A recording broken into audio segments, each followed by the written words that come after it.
Man, nataba na talaga ako. Ano ka ba, mahal? Okay lang yan.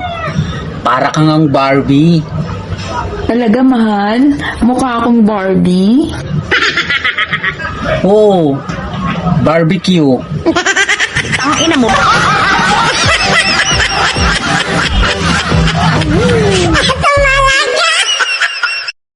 Kung sawa ka na sa takbo ng buhay mo, huminto ka. Tapos, maglakad ka na lang. Pwede ba gawin mo sa akin? Kaya ko makita ito. Ang tao ko. Yan na! Gago!